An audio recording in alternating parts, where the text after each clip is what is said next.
Euh, Merci beaucoup, mesdames, messieurs, monsieur le maire. Merci de votre accueil.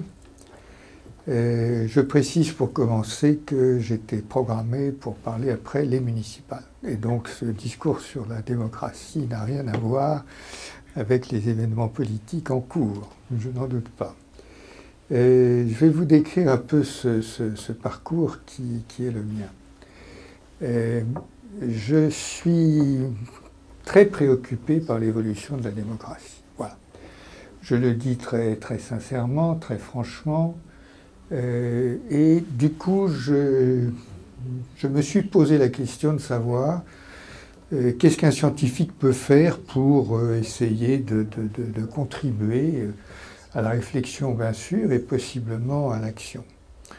Donc en fait, je me suis fondé sur les deux ouvrages qui ont été cités, c'est-à-dire un ouvrage de science, Le jeu du hasard et de la complexité, pour arriver à l'idée que la notion de complexité dans la démocratie pouvait être quelque chose qu'il fallait creuser de façon à mieux comprendre ce qui se passe ou ce qui ne se passe pas.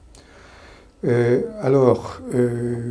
une démarche assez personnelle, si vous voulez, faite par quelqu'un qui a quelques compétences en sciences et pas beaucoup, pas du tout en sociologie, en politique, etc. Donc une démarche de citoyen, effectivement, qui s'interroge sur ce qu'il pourrait essayer de faire pour essayer d'améliorer ou de contribuer à l'amélioration des choses.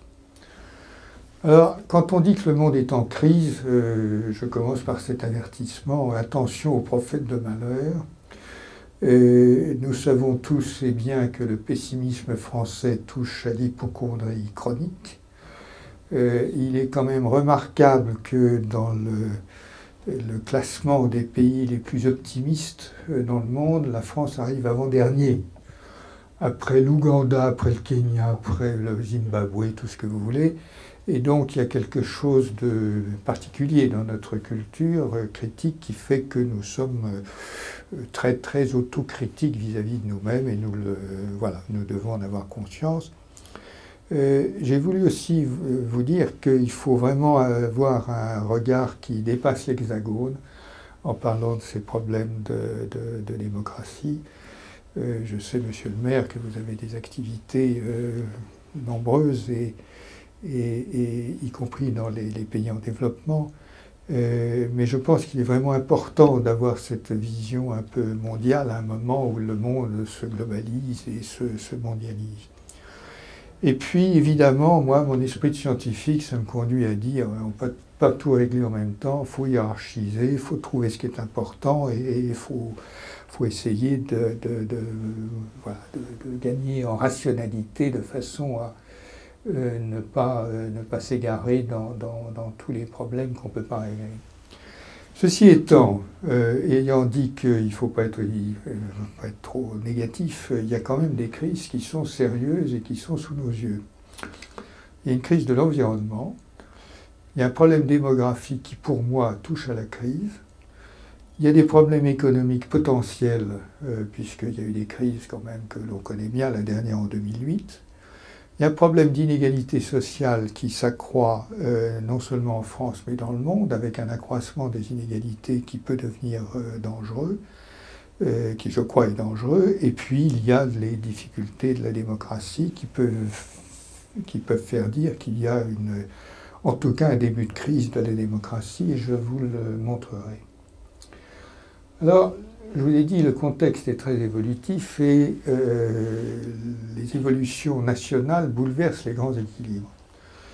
Je commence par les États-Unis. Il est clair que le président des États-Unis en exercice a modifié le cours de la démocratie américaine. C'est absolument clair. Je cite un exemple et c'est peut-être une réflexion trop optimiste, mais je pense que la volonté d'annuler ce qui s'appelle l'Obamacare, c'est-à-dire les soins de santé pour des gens qui en étaient dépourvus, qui était une des grandes réformes d'Obama, je pense, et j'ai l'espoir, mais je le pense, que cette réforme de Donald Trump aurait été déclarée anticonstitutionnelle en France. Et donc, je dis cela parce que cela dit deux choses. Déjà qu'il y a des différences entre les démocraties, bien sûr, et que deux, les questions constitutionnelles sont tout à fait fondamentales dans l'équilibre des pouvoirs et dans ce qui se passe dans un pays. Et j'y reviendrai. Maintenant, juste pour vous montrer l'évolution des choses, il se trouve que j'ai eu pas mal d'expériences personnellement en Asie, notamment à Singapour, en Chine, enfin aussi au Japon, donc j'ai beaucoup été en Asie. La carte Air France est formidable, mais c'est un autre sujet. Et je voulais vous montrer quand même juste quelques clichés qui reflètent mon expérience personnelle, pour le coup. Singapour en 1965, Singapour en 1965, ok, 50 ans plus tard, Singapour avec des gratte-ciel partout, une architecture futuriste et des progrès, une richesse tout à fait impressionnante. Si j'ai l'expérience de Singapour, c'est que j'ai été invité par le gouvernement de Singapour à monter un institut de recherche. Donc j'ai monté cet institut de recherche. Incidemment, j'ai pu le faire grâce à un chèque en blanc qui dépassait très largement les 100 millions d'euros, ou même presque 200 millions d'euros, à partir de quoi j'ai pu opérer cette construction. Et voilà un bâtiment de recherche qui est celui donc, dans lequel a été installé ce département. Je voulais juste vous le montrer parce qu'il est beau, il a été construit en moins de 3 ans, équipé en moins de 3 ans, dans une ville scientifique qui elle-même a été construite en moins de 3 ans. Des performances techniques absolument exceptionnelles, faites, il faut bien le dire, au prix de performances sociales qui ne le sont pas. Mais vous indiquez la dynamique qui se produit à Singapour. À Singapour, c'est tout petit. Hein. Singapour, ça se compare à Venise dans les temps glorieux. Et vous avez à côté la Chine qui est évidemment beaucoup plus abondante et impressionnante.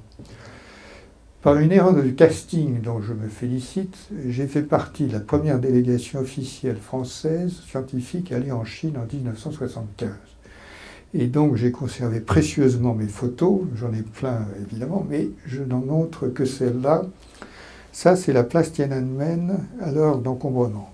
Que des vélos, ok, en 1975.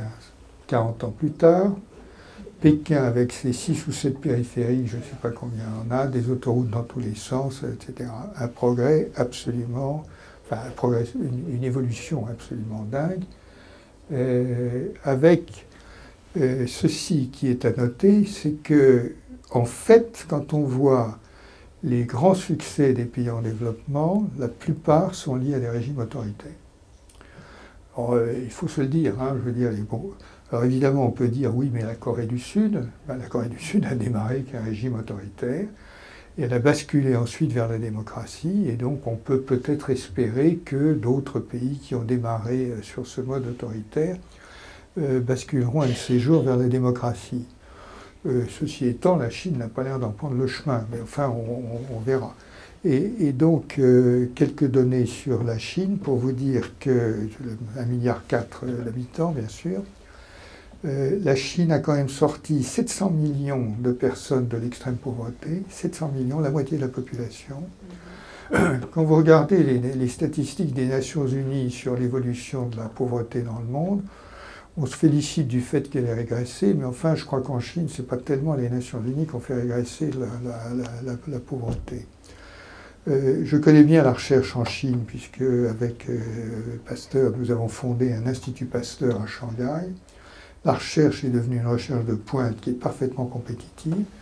Nous savons bien que c'est bientôt la première économie mondiale, et nous savons l'objectif affiché d'être la première puissance mondiale en 2049, au prix des libertés. Nous le savons également, le système de crédit social est absolument terrifiant, et ils sont en train de le mettre en place. Des pollutions qui sont également extrêmement importantes, mais qui sont maintenant prises en main avec une volonté politique et un autoritarisme qui fait que la Chine sera peut-être ou probablement le premier pays à éradiquer, par exemple, le plastique jetable. Bien sûr, ce projet qui est, à mon sens, assez neuf dans l'histoire chinoise, parce que les nouvelles routes de la soie ont l'air d'indiquer un expansionnisme que l'on n'attribuait pas à l'Empire chinois historiquement. Je vous donne quelques éléments de démographie. Tout ça est très connu, hein, mais je pense que ça construit un tableau. La croissance démographique, on va atteindre 10 milliards d'habitants en 2050, si ce n'est plus. Nous sommes aujourd'hui 7,5 milliards et 3 fois plus qu'à ma naissance. Donc si vous voulez, en 70 ans, disons, un petit peu plus, la population mondiale a triplé. Bon. Et bien sûr, la croissance continue. Le taux de croissance est tel que dans le monde, il y a en gros une nouvelle France chaque année, hein, 60 millions d'habitants ou quelque chose comme ça, de plus chaque année à l'heure actuelle dans le monde. L'Afrique connaît un développement ahurissant. Les chiffres sont là, 86,07 millions, un peu moins.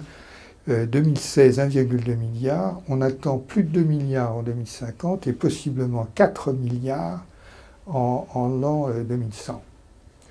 Et tout ça est lié à une natalité qui n'est pas contrôlée dans beaucoup de pays.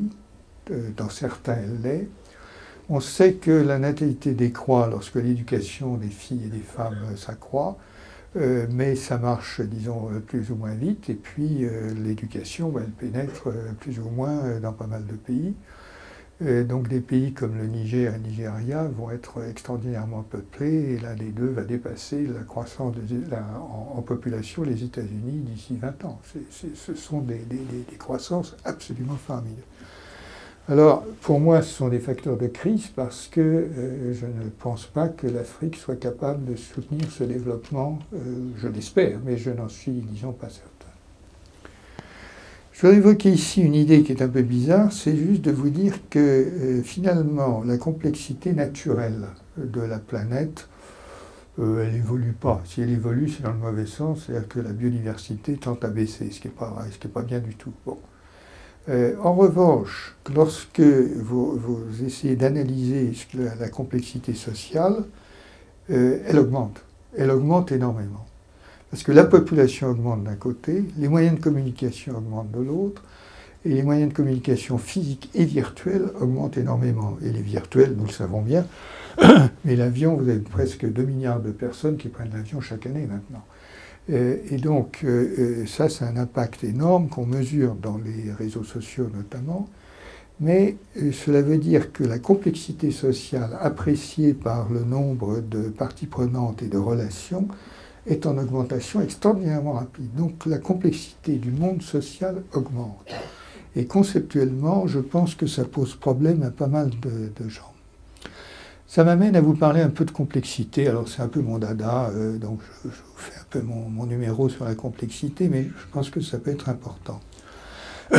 La complexité, on la voit bien dans les réseaux. Alors c'est une représentation d'un système complexe, si vous voulez, et ça c'est le réseau d'électricité européen, ça c'est un petit réseau social, c'est un micro-bout d'Internet, ça c'est un réseau biologique, c'est ce qu'il y a dans une cellule, une seule cellule de levure de bière, qui nous fait souvent plaisir, et ça c'est 10% des protéines de la cellule d'une seule cellule de bière en interaction les unes avec les autres. Bon. Pourquoi je vous montre ça? C'est pour vous dire que la structure, comme vous avez pu le voir, cette structure en réseau, ça se ressemble, quoi. Bon. Et il ne faut pas s'étonner si en fait il y a les mêmes mathématiques, par exemple, pour décrire ces systèmes complexes et ces réseaux.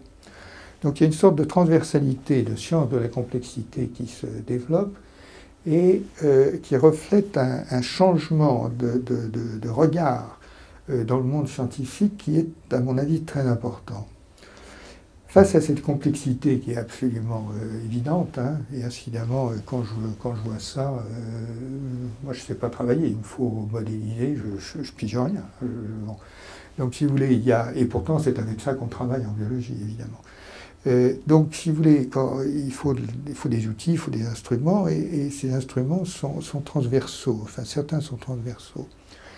Mais ce qui s'est passé, ce qui se passe dans l'histoire des sciences, c'est que jusqu'à une époque relativement récente, l'attitude face à la complexité était de la réduire.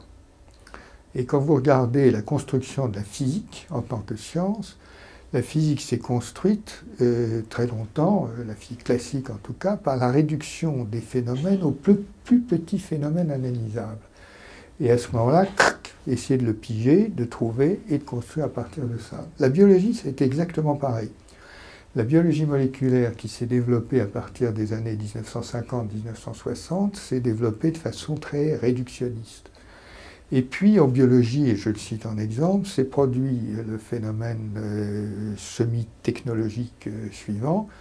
On a commencé à arriver à faire les séquences d'ADN, à séquencer des génomes entiers, et en l'an 2000, vous voyez que c'est pas très loin, séquençage de tout le génome humain d'un seul coup, et du coup, on passe d'une étape réductionniste où on avait des gènes, des bouts de gènes, etc., à une étape où on a la totalité du génome sous les yeux. Et quand je dis sous les yeux, c'est dans l'ordinateur, bien entendu. Donc, ce changement dans la nature des données, les big data, comme on dit aujourd'hui, etc., s'accompagne d'un changement dans la posture scientifique qui fait qu'au lieu de réduire la complexité, dans pas mal de cas, on dit, ben, on la prend à bras-le-corps, on l'attaque en tant que telle. Évidemment, c'est un grand changement en matière scientifique. Alors, je voulais vous illustrer ce qu'est l'analyse des données d'ADN, parce que ça parle bien. Vous voyez dans le cliché du haut la croissance exponentielle des données de séquençage à partir de 2000, je sais pas combien, 6, 7. Et en bas, c'est juste pour illustrer ce que je vous disais avant, c'est que la courbe rouge, c'est l'acquisition des données en Chine, et le bleu, c'est les États-Unis. Donc dans ce domaine, il n'y a pas photo, la science chinoise est en train de dépasser largement ce qui se fait dans le reste du monde. C'est un effet de masse, hein, ce n'est pas un effet d'intelligence particulier, mais ils ont mis le paquet et on voit ce que ça donne. Il y a une notion majeure qui est transversale dans tout ça, qui s'appelle la robustesse. Alors, pour moi, c'est une notion qui est puissante, qui est très importante, et qui a la définition suivante. C'est la propriété d'un système qui continue à fonctionner en dépit des pépins, en gros. Hein. Alors les pépins, ça peut être à l'extérieur ou ça peut être à l'intérieur. Vous prenez un avion, hein, il y a un gros orage à l'extérieur, il faut qu'il continue à voler, enfin ça vaut mieux. Bon. Vous prenez le même avion, il y a un circuit électrique qui crame à l'intérieur, il vaut mieux que ça continue à fonctionner aussi. Comment ça se passe? Parce que l'avion est rendu robuste par des dispositifs qui le prémunissent contre tout un tas de pannes ou qui les corrigent. Cette notion de robustesse est exactement la même chez l'homme, c'est-à-dire que nous avons, et je vais le détailler dans un instant, nous vivons dans un milieu où il y a plein d'imprévus et d'événements généralement plutôt malheureux, comme de se casser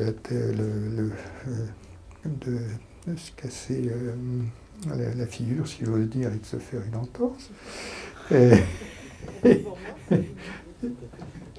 Et il y a aussi des problèmes à l'intérieur.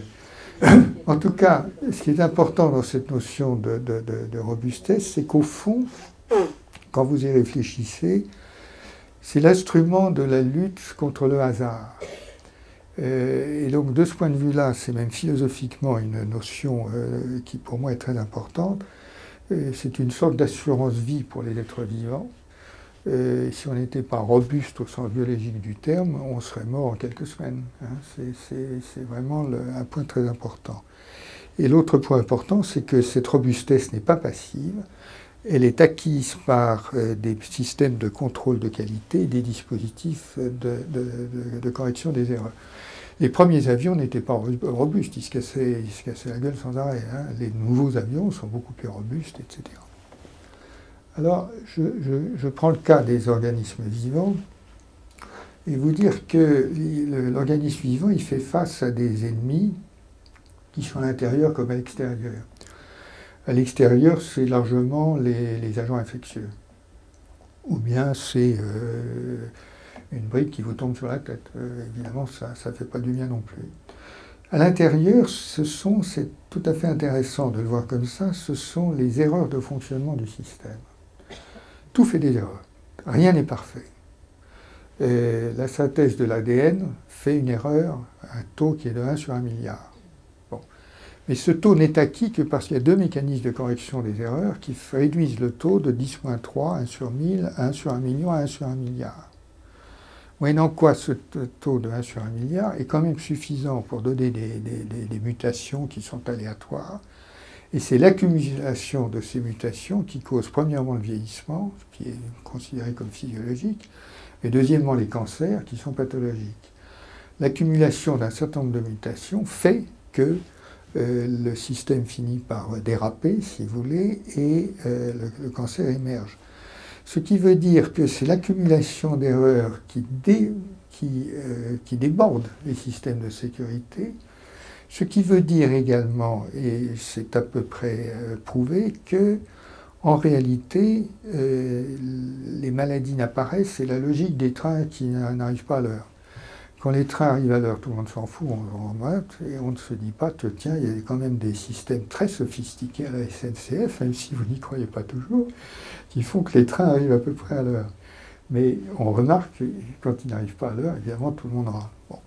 Les maladies, c'est un peu pareil. En fait, nous corrigeons 99,9% des cancers et des maladies infectieuses sans nous en apercevoir, parce que nous avons ces dispositifs de correction des erreurs qui permettent, donc qui finalement nous permettent de survivre. Donc effectivement, la robustesse, c'est notre survie par rapport à la vie. On le voit d'ailleurs avec les bébés bulles, qui ont des défauts dans le système immunitaire, et ben, ils ne survivent pas, sauf si on les met dans des bulles. Et ça fait partie du vaste mécanisme, du vaste système de défense naturelle qui nous protège de ces inconvénients. Alors, les erreurs sont inéluctables, mais les infections le sont aussi. Et nous avons un bel exemple en ce moment, le coronavirus qui a émergé en Chine, précisément. Alors, ce coronavirus, il est né probablement d'une recombinaison, d'une évolution des virus préexistants chez les animaux au contact des hommes. Et comme le précédent coronavirus, d'ailleurs, il apparaît probablement sur les marchés où se côtoient les hommes, les animaux, les poules, les canards et les cochons. Ceci étant, il faut le comparer à la grippe, si on veut voir, estimer sa dangerosité et voir ce que ça représente réellement. La grippe, ça a quand même de 0,3 à 0,5% de mortalité. Le coronavirus actuel, c'est peut-être 1%, on ne sait pas trop, parce que comme on a mal détecté les gens qui étaient infectés au départ, on est parti de 2% et on est en train de diminuer. Il me paraît assez probable qu'on... Enfin, j'en sais rien. Il paraît possible qu'on arrive à la même, à peu près la même mortalité que la grippe, et évidemment des taux de diffusion par avion, par etc., qui sont considérables, mais la grippe aussi. Donc, si vous voulez, et sans minimiser l'événement qui est effectivement dramatique et qui a des conséquences humaines et économiques d'ailleurs qui sont et qui vont être absolument énormes, ça me rappelle un peu l'histoire des deux copains qui se rencontrent et qui parlent d'un troisième, et il y en a un qui dit, lui, qu'est-ce qui passe? Ah ben, il est mort, et l'autre dit, ah mais de quoi? Il dit de la grippe, et l'autre répond, rien de grave. C'est un peu ça, parce que l'autre répond, rien de grave. Oui, c'est un peu ça, si vous voulez, c'est-à-dire que, sachez qu'en France, l'an dernier, je pense qu'il y a eu 10 000 morts de la grippe. Et donc, évidemment, les 120 morts ou 160 du coronavirus dans une population, on peut relativiser un tout petit peu. Bon, ceci étant, ça me donne l'occasion de vous chanter un autre morceau, qui est celui de la vaccination, et de vous dire que se vacciner lorsqu'il y a un vaccin, c'est totalement essentiel, pas seulement pour se protéger soi-même, mais parce que pour certaines maladies, pas pour toutes, il y a beaucoup de porteurs sains. Et c'est ainsi que beaucoup de parents infectent leurs enfants, par exemple, qui n'ont pas été vaccinés. Et donc, il y a une leçon d'altruisme dans la vaccination. Se vacciner, ce n'est pas uniquement se protéger soi, c'est bloquer la transmission et la généralisation et la dissémination des agents infectieux. Donc c'est très important de se vacciner. Et tout ceci nous rappelle également que la complexité sociale est à l'œuvre, parce que le cas de la diffusion des agents infectieux par les avions, comme de la résistance aux antibiotiques d'ailleurs, est vraiment un phénomène largement social. Et aujourd'hui, on ne traite plus des épidémies, y compris l'épidémie d'Ebola en Afrique, par exemple. On ne traite plus sans des anthropologues, etc. Ça fait partie maintenant de la science à mobiliser pour lutter contre ces... Alors maintenant, je vous dis quelques mots des crises telles que je les vois. Et je vais aller très rapidement et je sauterai certains points. L'environnement est en fait une somme de plusieurs crises, toutes très graves. Et je suis préoccupé du fait que la vulgate, la communication se fait surtout sur le réchauffement climatique, parce qu'il n'y a pas que ça. Bon. D'abord, le réchauffement climatique, il n'y a pas que le CO2, il n'y a pas que le carbone. Le méthane contribue pour au moins un quart du réchauffement climatique, et le méthane, il faut aussi le contrôler séparément. Donc, il y a un vrai problème de contrôle. Alors le méthane, comme vous le savez, c'est à la fois les vaches, mais c'est également les rizières. Donc certains phénomènes de génération du méthane, comme dans les décharges par exemple, sont contrôlables, et d'autres, les rizières, c'est beaucoup plus compliqué à contrôler, puisqu'il faudrait modifier le comportement des agriculteurs dans des conditions extrêmement compliquées. Vous avez également, dans les problèmes d'environnement, la limitation de certaines ressources naturelles. Il ne faut pas se faire d'illusions. Bon. Et parmi celles-ci, les terres rares, dont la Chine, incidemment, détient 80-90% mondial. Donc il y a un petit problème de géopolitique qui pourrait se poser si on ne trouve pas de substitut à un certain nombre de terres rares. Mais dans les ressources naturelles limitantes, il y a l'eau. Hein, et puis il y en aura d'autres. Donc, problème. Et puis il y a les problèmes des pollutions. Alors, on peut dire que la pollution par les gaz à effet de serre, c'est une forme de pollution, mais il y en a d'autres. La pollution par les plastiques prend des dimensions colossales, et il y en aura d'autres. Alors, la caractéristique de ça, c'est que théoriquement, c'est insoluble sans une convergence internationale, et ça peut faire réfléchir sur l'évolution de la démocratie. Donc, je mentionne tout cela. Je reprends la question de la démographie. Pour moi, si vous voulez, les impacts sont locaux pour l'instant, sauf qu'ils débordent. Bon. Alors ils sont locaux dans les pays jeunes et pauvres où il y a énormément de jeunes. Ils sont locaux aussi dans les pays riches où il y a beaucoup de vieux. Bon. Et donc ça pose des problèmes de nature différente, mais ça pose des problèmes. Au Japon par exemple, et bientôt dans beaucoup d'autres pays. Vous avez des impacts humanitaires, bien entendu, vous avez des impacts sur l'environnement, et j'y reviendrai. Et puis vous avez les impacts transnationaux avec évidemment les migrations, les réfugiés, etc. 90% des migrations africaines sont intra-africaines, mais enfin il y en a quand même qui débordent dans les autres pays, bien entendu. Hein. Donc ça n'est pas complètement innocent pour nous. Je passe sur la question de l'économie parce qu'elle m'emmènerait dans des considérations d'un autre type. Mais vous mentionnez que les causes de crise sont parfois un peu inattendues. Le montant des volumes prêtés aux étudiants aux États-Unis a de quoi provoquer une crise équivalente à celle de 2008. Vous avez des étudiants qui sont endettés pour 40 ans pour faire leurs études en spéculant sur le fait qu'ils auront leur diplôme de médecin et qu'ils pourront s'installer dans un truc. C'est complètement... c'est dangereux aujourd'hui, c'est considéré comme dangereux. Vous avez d'autres phénomènes qui sont également un peu compliqués. Toujours aux États-Unis, le problème de la santé aux États-Unis est devenu fou. Et vous avez entendu parler de ce problème d'opiacés qui est devenu un problème de santé publique majeur. Les médecins poussés par les lobbies pharmaceutiques, etc., mais enfin, Les antidouleurs ont été prescrits avec des opiacés sans aucun contrôle, de telle sorte que dès maintenant, les opiacés médicaux provoquent plus de morts par overdose que les accidents de la route. Donc c'est plus de 60 000, si mes souvenirs sont bons, par an. Ça a d'ailleurs une autre incidence qui n'est pas aussi dramatique, enfin pas aussi nombreuse, pardon.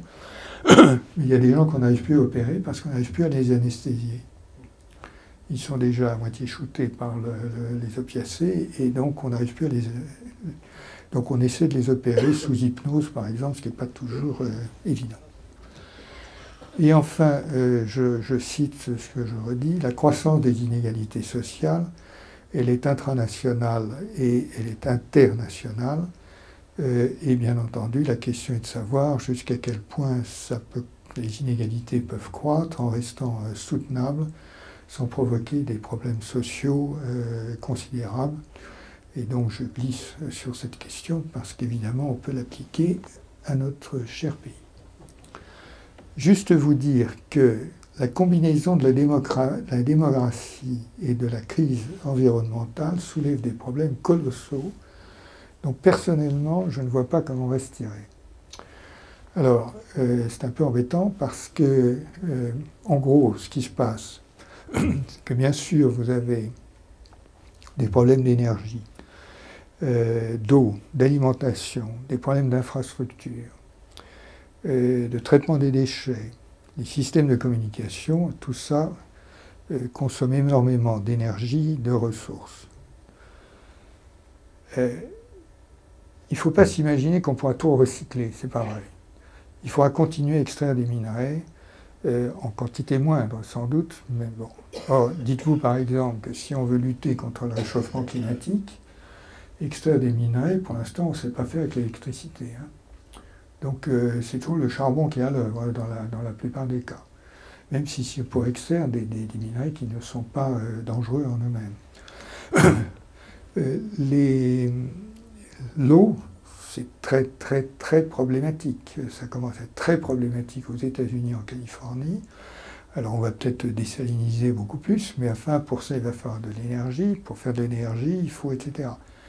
Ne croyez pas qu'une éolienne soit neutre sur le plan de la fabrication écologique. Elle consomme notamment beaucoup de matières rares, elle consomme des métaux, et donc elle a vraiment un coût.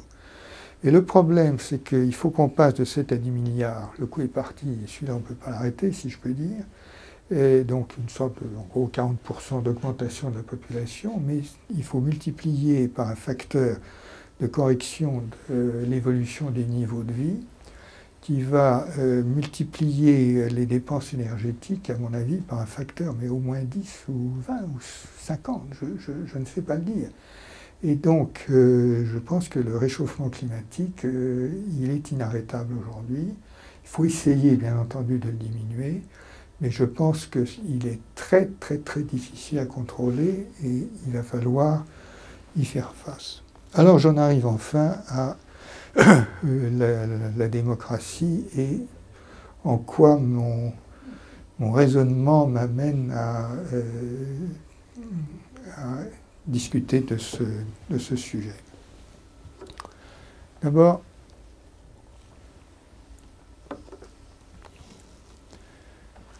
la démocratie, me semble-t-il, est vraiment en danger dans le monde. J'ai beaucoup réfléchi et pas mal lu, et je persiste et je signe. Vous noterez qu'il y avait un magnifique optimisme dans les années 1990, et tout le monde a en tête Fukuyama, blablabla. Et puis ça basculait autour de l'an 2000, et maintenant il y a un pessimisme dont il faut se méfier un petit peu. Mais quand on regarde les chiffres, on voit que dans l'évolution du monde, la démographie stagne ou plutôt régresse, en valeur absolue. Alors évidemment, il faut voir ce qu'on appelle démocratie. Bon.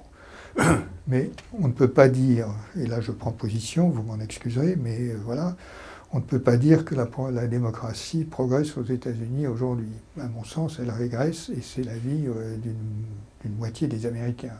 Bon. Et de la plupart des intellectuels et d'énormément de livres qui sont extraordinairement critiques aujourd'hui. Il n'y a pas que les États-Unis, bien entendu. L'Inde est en train de virer dans un régime, disons, plutôt autoritaire. La Chine, n'en parlons pas, mais comme nous le savons bien, puisqu'il y a eu beaucoup de débats, il y a toujours beaucoup de débats en Europe, il y a quelques interrogations sur lesquelles je ne prends pas position, sur les postures de la Pologne, de la Hongrie, etc. Et donc, en gros, si vous voulez, la démocratie, politiquement, régresse en valeur relative, alors que le poids des régimes autoritaires est en train d'augmenter. Bon, ce n'est pas une très bonne nouvelle pour la démocratie en général. Alors, puisque j'aime les comparaisons biologiques, je dirais que tout régime démocratique, comme n'importe quelle cellule vivante, contient sa capacité de suicide, laquelle n'est autre que le vote. Et donc, on a bien vu que les démocraties qui se sont effondrées se sont souvent effondrées, enfin, se sont effondrées soit par des coups d'État, mais souvent par le vote, qui ont amené au pouvoir des gens qui ensuite ont manipulé le système démocratique. Si on s'interroge sur la question, on se dit que aussi la démocratie est moins séduisante aujourd'hui qu'elle l'a été. Alors est-ce que c'est vrai? Oui, dans la mesure où les démocraties sont globalement dans le monde moins puissantes qu'elles n'étaient relativement. Donc quand vous regardez l'équilibre des forces, même des forces armées si vous voulez, la puissance des démocraties a baissé relativement par rapport aux autres. Or, il semble bien que la puissance soit quand même un mécanisme d'attraction qui soit capable de convaincre un certain nombre de personnes. L'autre chose, c'est que nous savons bien que les démocraties n'ont pas été, ne sont pas toujours exemplaires, comme l'ont montré un certain nombre de guerres récentes, disons. Et il y a un point qui est important sur lequel je veux venir, c'est que elles sont peut-être trop peu efficaces. Et je reviendrai sur ce point plus tard, ayant déjà mentionné que les pays en développement qui émergent à toute allure sont généralement des pays autoritaires. Ce qui ne veut pas dire que tous les régimes autoritaires réussissent, pas du tout. Donc en gros, vous avez quand même des dictatures éclairées et des dictatures qui ne le sont pas. Singapour a été une dictature éclairée, très éclairée, même remarquablement éclairée, avec une planification remarquable. Je pense qu'en Chine, il y a beaucoup de planification très impressionnante. Mais enfin, les exemples de dictatures qui foirent complètement, il y en a beaucoup. Mais l'autre indicateur qui est vraiment inquiétant, c'est que des enquêtes menées auprès des jeunes, un peu en France, mais beaucoup plus aux États-Unis, montrent qu'il y a une attente pour des régimes autoritaires qui croient. Aux États-Unis, j'ai vu des enquêtes d'opinion qui diraient que 35 à 40% des jeunes ne seraient pas contre un régime autoritaire. Ce qui n'est pas une très bonne nouvelle, à mon sens, pour la démocratie. Alors, moi, j'ai essayé de réfléchir à la manière dont la démocratie pouvait être vue comme un système complexe, multidimensionnel. Et donc, je reviens à mes lunes que je vous ai exposées, en disant, ben, la démocratie, oui, c'est en fait un système complexe. Il devient complexe à partir du moment où on se dit qu'on ne peut pas le réduire aux dispositifs de représentation et aux mécanismes électoraux. Ça, c'est une question qui n'est pas facile et qui est assez intéressante à réfléchir. Est-ce que la démocratie, c'est juste un dispositif fait, disons, de mécanismes de représentation appuyés par des élections libres? Bon. Je pense que ça ne suffit pas. Plus exactement, si ces mécanismes étaient parfaits, il se pourrait que ça suffise. Mais comme ils ne sont pas parfaits, ça ne peut pas suffire. Par exemple, je ne pense pas que conceptuellement, ces dispositifs, disons, de représentation suffisent à définir clairement les finalités de la démocratie. Et j'indique les 5 dimensions qui me paraissent les plus pertinentes. Et le fil rouge de ma réflexion a été de dire, au fond, puisque nous sommes dans un système complexe, essayons de voir dans chacune des dimensions où il y a des défauts de robustesse, c'est-à-dire où est-ce qu'il y a des faiblesses qui expliqueraient pourquoi l'évolution de la démocratie n'est pas extraordinairement positive aujourd'hui, ou pas suffisamment positive, puisqu'elle stagne ou décroît, disons, globalement, dans le monde. Je ne parle pas de la France. Je prends la question des finalités. Et encore une fois, pour prendre de la distance, et je sais que c'est un peu facile, mais pour prendre de la distance, disons que je parle des États-Unis. Est-il évident quelle est la finalité de la démocratie américaine? Je dirais que si l'on prend les textes constitutionnels, pardon, en France, aux États-Unis comme en France, ils affichent tous le bien-être de la population comme l'objectif quasiment ultime de la démocratie, ou l'un des objectifs ultimes de la démocratie. Et je repose la question, toujours avec le même exemple, est-il absolument évident que l'on fasse ou que l'on veuille le bien-être de la population en gommant la couverture santé de plusieurs dizaines de millions d'habitants?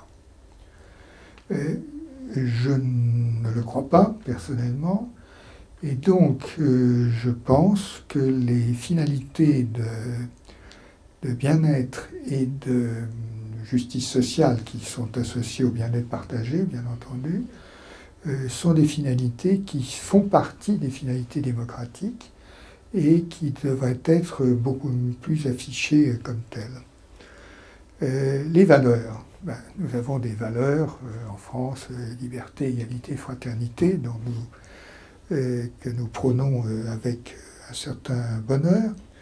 Des procédures, la question de l'efficacité sur laquelle je vais revenir, et la question des interactions avec l'environnement planétaire qui pose de façon très frontale les problèmes de l'économie multinationale.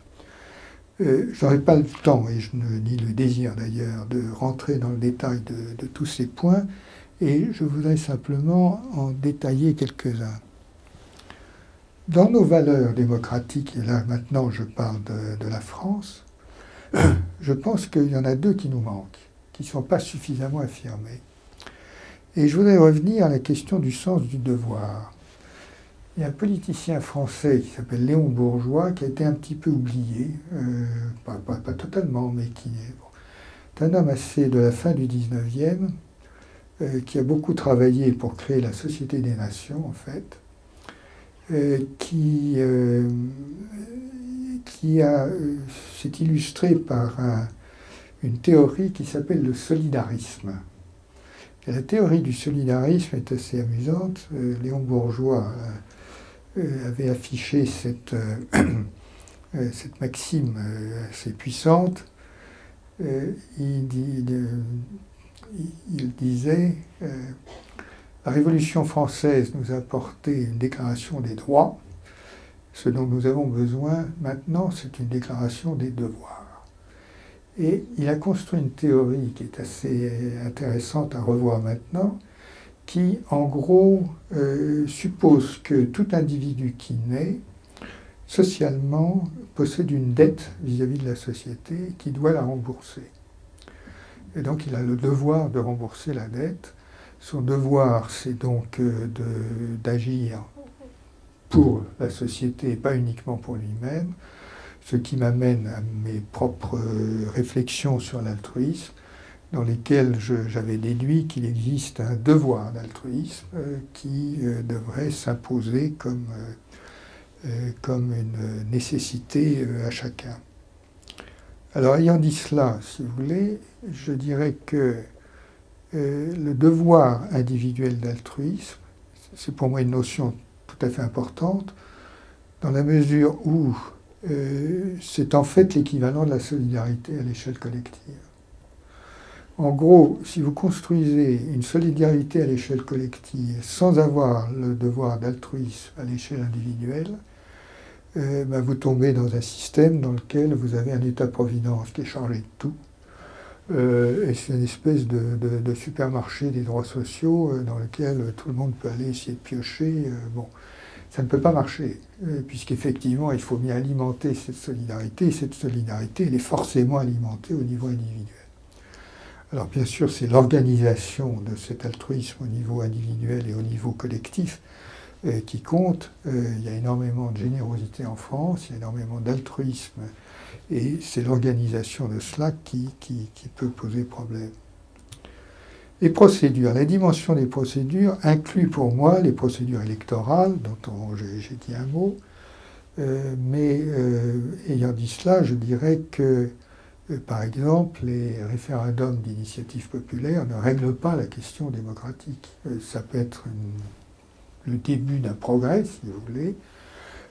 Ça peut aider localement, notamment, à améliorer les consultations, l'expression des citoyens, etc. Mais, par exemple, ce qu'on entend parfois, c'est l'illusion que les consultations par Internet en direct vont régler le problème démocratique. Pour moi, c'est totalement faux et même dangereux. Je veux juste insister sur le fait qu'il y a des procédures qui sont formelles et d'autres qui sont informelles. Et les procédures informelles sont tout à fait importantes. Je reprends le cas des États-Unis avec la nomination du dernier juge à la Cour suprême. C'est un cas extrêmement important puisque Barack Obama avait avec soin choisi une proposition de juge qui était assez neutre. Il n'avait pas pris mi-démocrate, enfin voilà. Il était conçu pour être équilibré et acceptable. Et en fait, les républicains ont transgressé une règle non écrite, me dit-on, j'en suis pas sûr, me dit-on pour la première fois dans l'histoire des États-Unis, à savoir de refuser la nomination de ce juge. Du coup, lorsqu'ils ont été au pouvoir, ils ont nommé un juge qui est franchement républicain, et du coup, la Cour suprême est très, disons, orientée, enfin, je ne sais pas si le terme est bon, enfin, elle a une teinture républicaine très affirmée qui a été trahi en quelque sorte par le non-respect d'une règle informelle. Ça n'est pas écrit nulle part. Et c'est vrai que personne n'oblige quiconque à faire le tri sélectif et on ne va pas mettre des caméras partout. Hein. Donc les procédures informelles sont extrêmement importantes dans les démocraties. Alors je voulais parler d'efficacité parce qu'en fait c'est ce qui m'a amené à lancer cette réflexion personnelle, encore une fois. J'étais à Singapour il y a une dizaine d'années, je discutais avec un éminent professeur singapourien et je lui disais que j'étais assez admiratif devant certaines des réalisations du pays. Et puis il discute et il me dit « Ah oui, mais vous, vos démocraties occidentales ne sont plus efficaces. » Et je pense que ça mérite d'être réfléchi. Qu'est-ce que c'est que l'efficacité en démocratie, l'efficacité sociale bien entendu? Qu'est-ce que ça veut dire? Sinon le fait qu'il faut vraiment réfléchir à la manière dont l'équilibre peut s'établir entre les attentes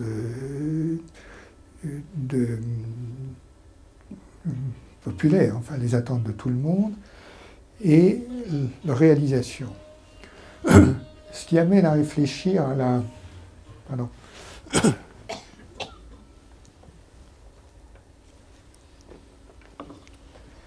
Ce qui amène peut-être à réfléchir à la dimension du temps dans un monde où, avec par exemple les réseaux sociaux, tout va tout allure, etc., etc., et où les attentes donc, de réalisation sont trop immédiates par rapport à ce qu'un système consultatif normal peut produire. Et je pense que l'un des succès des régimes autoritaires, c'est qu'effectivement, il joue beaucoup mieux avec le temps. Il joue avec le temps dans la programmation de long terme. Il n'a pas à s'embêter avec des élections tous les 4 ans ou je ne sais pas quoi. Et donc, Singapour a été programmé, mais pour 40 ans par Lee Kuan Yew. C'est un travail absolument incroyable. La Chine, c'est pareil, la Chine programme sur le très long terme. Et il y a les dimensions du temps court, qui est le temps de la prise de décision efficace par rapport aux procédures habituelles. Et donc, si vous voulez, ça mène à des réflexions que je laisse à votre réflexion, bien entendu. Après tout, bien qu'on n'aime pas ça du tout en France, les procédures américaines de négociation pour raccourcir les temps de jugement sont peut-être pas si bêtes finalement. J'ai en mémoire un collègue qui avait été accusé dans une affaire sanitaire. Il a attendu son jugement pendant 23 ans.